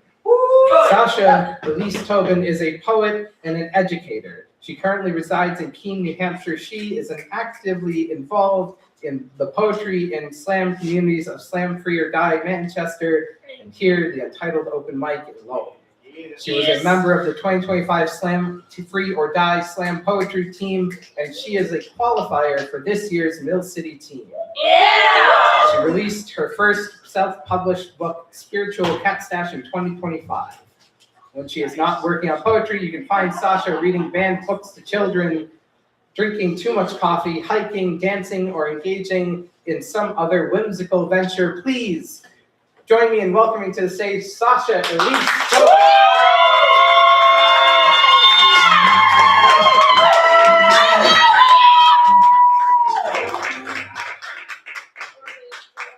Yes. It has been just a month since I was last here, but for a while I was just having the hardest time getting out to this open mic. And I have to say, this open mic has a very special place in my heart. I had a long period of time when I had stopped really writing, stopped really performing. I had a couple of times when I was out in Phoenix when I tried to perform, but I had stopped for a long time. And this was one of the first open mics that I went to in New England, and I just kept coming back. And when I think about this space, I think about the kind of space that was nurtured here, not only by Rickoff and Ricky, but also by Douglas. And so I think many of you know, like, I write a lot about love and I write a lot about sex, but I also write a lot about death. And I really feel it's so important to remember the people who have passed, the people who are still with us. And so I would love it, like, the first few pieces that I'm doing aren't really honoring the dead that same way, but I'd love for you to just take a moment and think about people who have passed that you want to invite here to be with us this evening. You know, just take a moment. I know for me, I'm a reincarnation kind of gal, but in between incarnations, I think we have a moment where we pause in the afterlife, and I like to think about the people that I want to bring. So take a moment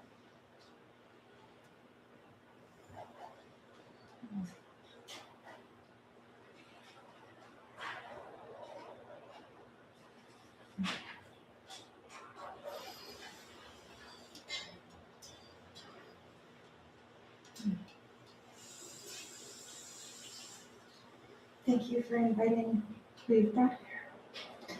I'm going to start with a poem. It's a little bit of piano music. This poem is almost old enough to drink. I'm just going to do that. When Pandora pounds piano keys like a line of shots on a wooden counter, like a line of men outside the door waiting to climb her strings, don't ask her what notes pour from the box strings pulse like a web of blood vessels around her stomach. She doesn't read music. She reads the impulse of her fluttermoth fingers on the keys. Her wingtip fingernails scribe black and gold ruins of scab-bent barbed wire portents that leach from her insides like nuclear waste from a holding tank. When they pulled her from the mud, the gods taught her to bloom in the clay of herself, to pull her heart through her throat, like petals through green stems, like pearls from the mouths of oysters aching.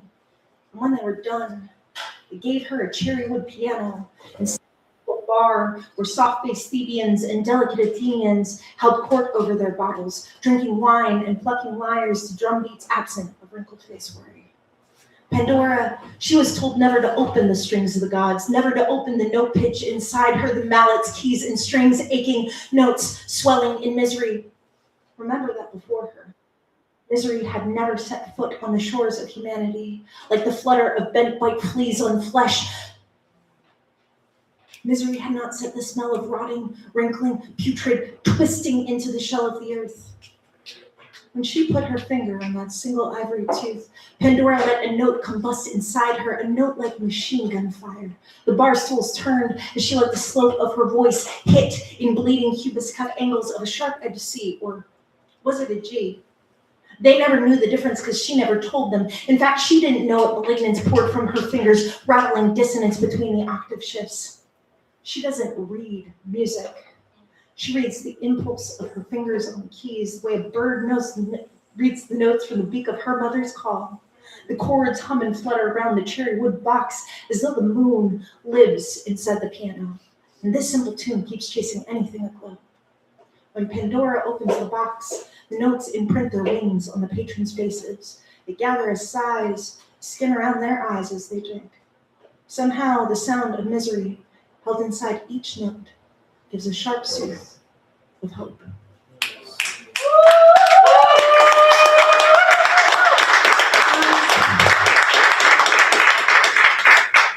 How many of us have given ourselves really bad haircuts? How many of us have screamed punk music into the night? How many of us know that the best dance parties are with your friends in the living room? How many of us have encountered an opossum in their basement? I know you have, Mackenzie. Okay. This poem is for you. This is for the letters we burned in the sink, for the possum that lived in the basement, and the straight razors we used to give ourselves haircuts, for the concertina, guitar, and fiddle playing misfit covers into the wind. Just as all 20-somethings are performative about youth, and we performed ours by dumpster diving and dancing in the living room. We spent years holding our friends as tight as mason jar lids. We had to. Some of us were living at strange intersections between our bodies and sexual assault scars, at crossroads with our parents and dreams we could barely touch. So we gathered in one large old house and filled each other up on homemade kimchi and kombucha. We knew we were worth the fermentation time. All we needed was a shelf where we could sit and age.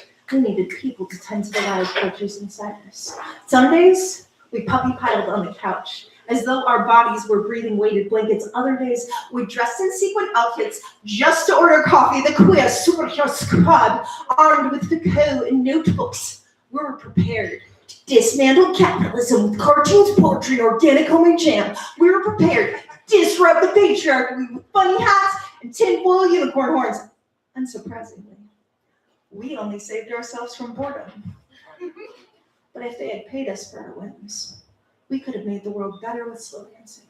We could have made the world better, holding open forums about human sexuality and feminism. Instead, we broke bottles and went roof jumping through Asheville. Instead, we went skinny dipping by waterfalls, held front seat confessionals beside a giant white magnolia tree.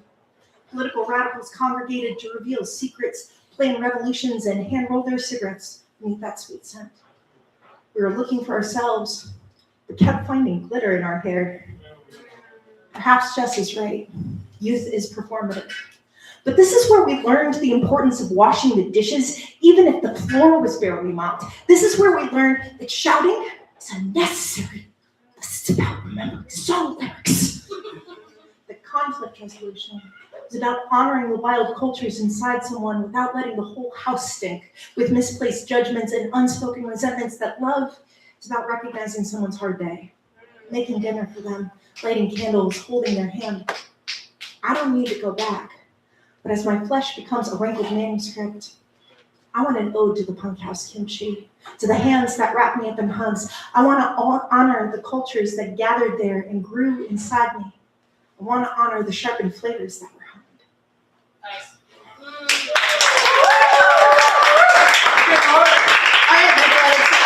So, a lot of the pieces I am performing right now are straight out of my self-published book from this year, Spiritual Cat Stash, which unfortunately I had the books right by the door and then I forgot them, right? Because that's how we do. But I'm doing a couple more poems from there, and I wanted to give you a whole array of some new stuff because it's been a while here since I've come and given some new stuff to y'all. So how many of us really like tree houses and secret clubhouses? Yeah. I had a very good friend, my poetry brother. I was his little brother, he was my big brother. We'd have slap fights all over Warren Wilson together. It was funny and cute and like our little punk thing. But sometimes we'd set up at the top of the tall hill on Warren Wilson and like watch the cows. And one of the times he's like, Sasha, I feel like love is like a secret clubhouse that you have with somebody. Sometimes it lasts one night, and sometimes it lasts a whole lifetime. And I kept thinking about that, and this is how this poem arrived. Dave, if you're out there, I hope you see this poem. First, you have to find a good location. An oak or maple, preferably wide branches, a sturdy trunk, a place where the light sifts through the leaves like stained glass. You need tools, materials, hammers, saws. I'm partial to cedar wood. To save money, most use treated pine, but I don't like all the chemicals. After all, this is where the naughty pictures will be kept, where the favorite books are stacked, so you can read them naked. There's a secret compartment for chocolate, a language you speak here that you don't use anywhere else. But the most important part of a secret clubhouse is who you build it with, because it can't be a person who talks about plans. A secret clubhouse requires a person who shows up, swings a hammer, holds a nail, steadies a board. Once you agree to the design, trust each other's measurements. Cut the angles correctly. Mark places to nail, screw, cut. Most of the time, I find someone who wants a blanket fort made of red satin and soft quilts, a person who wants to build something in an hour that can last a week. The type who drinks hot cocoa with you, steals a book, runs off with your dirty Polaroid. I had one who built a framework, one that wasn't afraid of the wind, hands that knew how to saw, hands that knew the risk. Because sometimes we'd swing hammers, made pulsing blood blisters for a week. When that happened, we became tender, wrapped wounds, kissed places where scars were made, kept building. We spent months, years, building a floor to stand on, a roof to keep out the rain. We built windows, a door, moved in books, curtains, records. Sometimes it's hard to explain why we had to leave. When you build a love as beautiful as a treehouse, remember the sweetness of the elbows that held you, the days of hammering at awkward angles into wood. Remember the smell of rain, summer leaves, nakedness. Take the books with you, the records and quilt. Photographs where your smile shone, where your lover radiated as sunshine through curtains. Remember, the structure you abandoned will become something else as the tree grows around the bolts. The stories you told, the language you spoke, will linger in the resonant memory of the wood. Nice.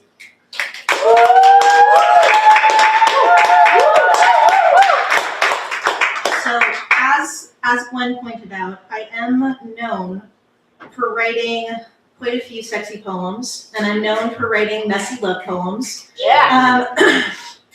I have a whole bunch of like messy love poems or messy breakup poems that I put into the Spiritual Cat Stash that relate to a really sweet and wonderful human. I hope he's doing well. But I couldn't bring myself to read any of the messy ones. I just wanted to like linger in the soft and tender things. So this poem is a short poem, but it's for him. It's called Right Side of the Bed. As you stroke your hands across my white freckled arms, up my shoulder, down into my hips, and I slipped my whispered words into the hollow doors beneath your lips, tucked them between your ribs, whispers that can't unspeak themselves, whispers that can't be unheard, extracted, or retracted. In the night, even the insects remember your whistles into my hair. In the night, the sound of your breathing seems to travel thousands of miles, to echo in a place you once slept beside me. All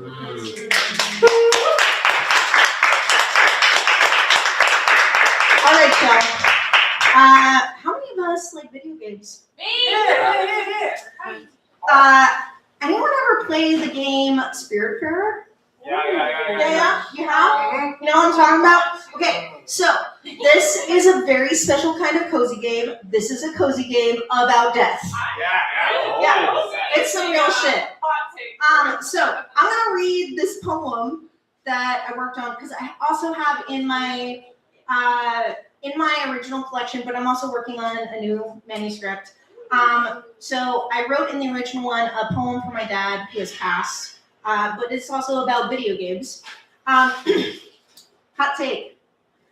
When I was growing up in the 1990s, my parents were the kind of parents that were like, you're not allowed to have water guns and you're not allowed to play video games. So this was the first video game that I played and I felt confident about. Yeah, exactly. I play only one video game. It's a cozy game about death. You have to find a bird named Beverly, a snake named Summer, on a nebulous ocean between life and death. Drift island to island, help spirits resolve unfinished business, learn to cut down trees, pick strawberries. You do this while running a garden, orchard, crafting company. You build houses, a community kitchen, a smithy, foundry, and windmill from a boat. In the end, you realize that the things you thought were main quests were side quests to accepting your own death. Plant the carrots, feed the sheep, make crepes, listen to Beverly reminisce about her husband, and Gustav talk about art, and all of a sudden your sister is there. She's holding your hand. She has a photo album of your travels through Japan. When I think about your death, Dad, I think about holding your hand on that strange sea, how distant your fingers felt in mine, how I sang to you every night from a hospital room. You were right there, and you were in the middle of an ocean I could not locate. When a spirit like Astrid really crosses through Everdor, it's the gamer's job to row them over a red sea. The trees are all cherry blossoms. When we unplugged you, Dad, the room was sanitized white. When we waited by your side, reading, singing, praying, no blossoms fell upon you. No faint keyboard music in minor key, color and music evaporated from the room. When your last breath came, we were in a hospice room. You walked over water we could not see while Mom sat at a table eating dinner. You would not let us take you to the door. You left no lilies in the bow of our grief. Was there a more graceful light on the side you could see? Were the hues as gentle as sunset through the window? Were there cherry blossoms, an orchard full of apples, For all you taught us about picking apples and protecting cherries from the birds, not one of your children picked from those trees the Fuji's rotted on the branch. For all you taught me about pouring concrete, laying bricks, building porches, I rarely build a structure meant to last. I can't finish the game. I keep finding myself doing side quests, picking berries for a character that doesn't even have a name.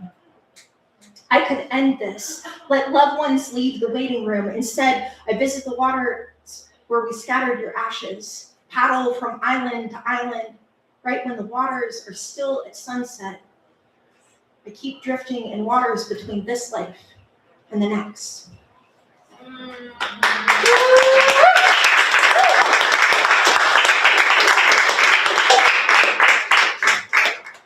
So the next two poems I wrote very, very recently. If I have enough time to really do them justice. One of them I started doing because I teach Dante's Divine Comedy every year. And so I'm often thinking about death, and I'm often thinking about like hell, heaven, and purgatory. And also Mackenzie's got me really hooked to verses, and I was listening to this interview with Hanif Abdurraqib, and he was talking about like his views on the afterlife, and so this poem came through by all of the different conversations that I end up having with people about death. See if I can locate it. Okay, this poem is called Fighting the Hell Industrial Complex. In hell, there is so much paperwork, or at least that's what I imagine whenever I teach Dante's Divine Comedy. I want to write a version where there are strip malls on every circle of hell. I want Mao and Reagan boiling in a river of blood. I want Robin Williams to live in purgatory's vivid brushstrokes. I want an afterlife where those with integrity and accountability are given the unfolding petals of heaven. Whenever I talk about Dante, William insists that they will be put in the gayest part of hell because that's where the blasphemers curse heaven. I counter-argue that practicing evangelicals, yes, the ones that tormented William, will be doused in shame like gasoline, face fires of cruelty for every person they belittled in the Lord's name. Yeah. I heard Hanif Abdurraqib say that he struggles with the notion that hell is not an abolitionist construct, that the hell industrial complex doesn't allow for the human capacity for growth. I've often thought of hell as a place in the mind, extended and transformed after death, unable to see the harms they cause. People get stuck in the cycles of violence they perpetuated. Their punishments are ironic, but fitting. In my divinity, the KKK are frozen in the ice of Lucifer. In my cosmology, most politicians are in the eighth circle for sowing discord. As America's religion is capitalism, I put tech billionaires and Wall Street tycoons in the circle of simony for the money they pocketed and the positions of power they bought. Then again, I refuse to believe that Mackenzie Fils-Aimé will find himself in some colonizer's view of the afterlife. He has lived more than 40 years in America. He has lived through more hells than most can comprehend. Who says a Christian afterlife understands the messy truths he and any of us navigate? A student once said, hell is a museum of people's worst moments put on display. Purgatory is group therapy about your worst moments with built-in art classes. In Dante's view, anyone willing to say, I'm sorry, gets a ticket to a place where they can heal through song. Anyone with remorse for the harm that they have caused, anyone who with remorse for their harm has to carry the weight of their pride, then sculpt something beautiful from the marble of themselves. I keep trying to sculpt a version of myself worthy of a love I can't comprehend. I keep trying to find a rightful way to carve the arrogant reckless from the shining stone in me. Some days the chisel feels too heavy. Some days I feel too hardened. When will I make room for a universe unfolding? When will I be ready to find some peace within the stars?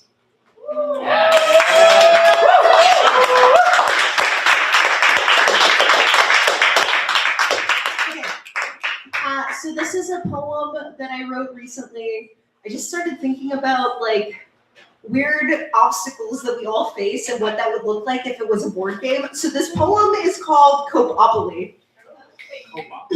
Copopoly. Yeah. Instead of rainbow-colored maples accumulating money, property, or points, instead of moving from start to finish, you collect inadequacy and other people's opinions about who you are. No, you don't collect $200 for doing a property loop for the perfect condo. This board game is about accumulating body dysphoria while advertising agencies and Mean Ashley from 6th grade take zero accountability for their actions. Sorry, I lost my place. I got caught up in Mean Ashley. Get an extra roll and 5 additional insecurities for ruminating about the list of your personal failings, which your mother made just for you. You start in the square where shame first blistered your skin. You roll the dice. The squares on which you land shape your story. Your possible actions are determined by the coping mechanisms you draw. For one person, it might be driving the city until her alcoholic father is asleep. For another, it might be believing that he can stop playground bullies kicking with the power of his mind. Maybe you will bike to the top of the tallest hill. Maybe you will paint a glitter beard, keep rolling the dice, keep drawing cards.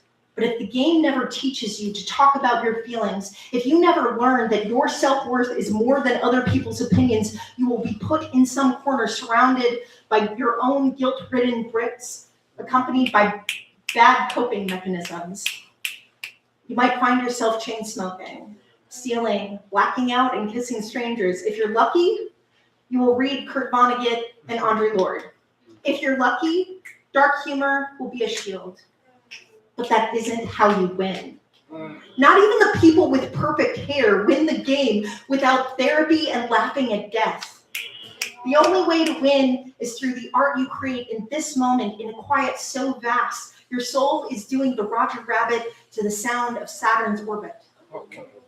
No one can say what art will unfold in you, even if that art is simply a hug given to Grandma Patty that feels like fireflies. The point is, your art has to be your laugh to offer death. A sound as singular as lilacs in June. Otherwise, you lose and keep losing. I know often enough, the cards you draw feel like battery acid. That some of us keep landing on squares like depression. Go turn your brain like compost. Let the rot drip eat you. Some of us have to keep laughing at death till air seems sucked from our lungs. Keep rolling the dice. Blow dandelion seeds into the wind. Pretend it's the early 2000s. Sing your existential crisis with a ukulele. Breakdance your fears as though the windmill can destroy fascists and childhood trauma. I want you to paint a sunset where all your secrets are safe and your guilt decays at the root of tall cedars. It is the only way to win. All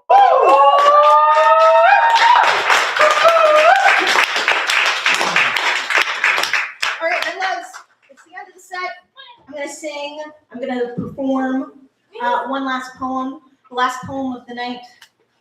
It's a tender poem. It's a reminder of the importance of gelled preserves, of cooked down fruit.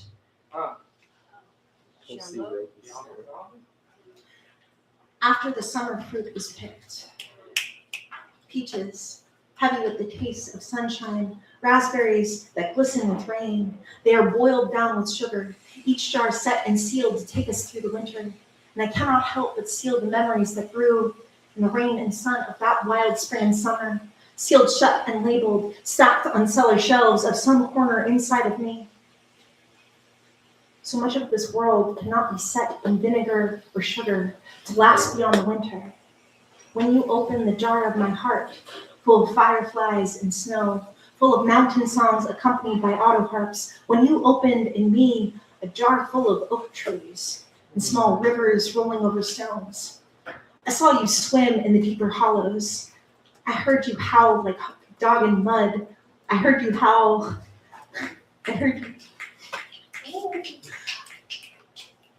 I saw you swim in the deeper hollows. I saw you sing like a howling dog, like a frog in mud. I saw you take off your shoes and glasses. I saw you take off all the unnecessary garments. You waded up to your waist. The light glistened and held you like the wind holds the birds. When we foraged for all those mulberries and raspberries, I didn't know it would cook down to this smile set on your face. I didn't know that it would carry with it the night I traced the freckles on your back, the night I discovered on your flesh the eagle, the pole star, the bear. Later, the planet shook under our slow dancing feet, from the fishes past the virgin huntress, under the floorboards and through the bedposts. I did not know that in you, I could open a shimmering cosmos. I did not know that in you, there was a forest glowing in moonlight, where the cranes stood in the wetlands of your heart, their neck and wings moving to a rhythm mysteriously singing inside. I'm having a moment, sorry. Their neck and wings moving to a rhythm mysteriously singing inside. They set you to dance upon the water. No, their heads turned upwards, falling in the moonlight. They set you to dance upon the water. My love, I know that so much of this world cannot be set in vinegar or sugar. I know winter is hungry for what is left. I know some of these starlit swoons will sour in the cellar. It is why I want to open the tender in you, open the sour and sweet from their sealed lids. Show me the moss that grows on your floors. Show me the birds that sing in your heart, the places that you swim and feel you are floating in the sky. Wow, I'm really sorry. Sorry, everyone. I've had a moment. Sorry. I'm just having an evening, and my brain is like spotty. Okay, I'm gonna start from my love. My love, I know this world cannot be set in vinegar or sugar. I know winter is hungry for what is left. I know some of these starlit swoons will sour in the cellar. It is why I want to open the tender in you, open the sour and sweet from their sealed lids. Show me the moss that grows on your forest floors. Show me the birds that sing in your heart, the places that you swim and feel you are floating in the sky. This life that lingers as jelly jars and preserves. This life we hope to share with a sweetness as clear as a blue sky, with a sweetness as soft as our fingers wrapped in one another's. I open this life because it is worth tasting and remembering how the symphony of flavors melted on the tongue.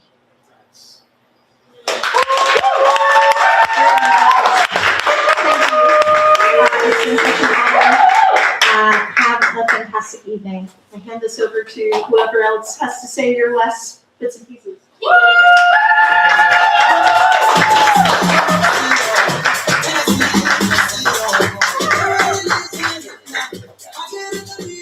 Let's give it up for Sasha Tobin! Thank you so much, Sasha. Yo, that's how we're opening up 2026. With the homie with some incredible poetry. Thank y'all for being here. It's Sasha. I know Sasha teased y'all with an incredible feature. They have some books that you can hopefully connect with them if you want to get some of their self-published chapbook. With that being said, y'all, I hope y'all can continue to come through Untitled Open Mic every first and third Wednesday. As mentioned, we have our slam, and then the second open mic, we have our Valentine's-ish themed showcase. I think I blank you. With that, please, if homies want to connect, please continue to connect. Shout out to all the poets, everyone who touched the stage, our lovely working section, our lovely co-host. Shout out to Angie, who's been holding down on our lovely weekly roundup on socials. Thank y'all for being here. Let's get up for Dragonfly Cafe. You can obviously do this anywhere at home, but to be able to do it here in community, it's a beautiful thing. So appreciate y'all for being here. We're gonna play some music, vibe out a little bit. The venue will be probably closing in about 10 minutes or so, but connect with poets, other storytellers, if folks are at that capacity. But thank y'all so much. Thank you so much, Sasha. I think that's it. Appreciate y'all.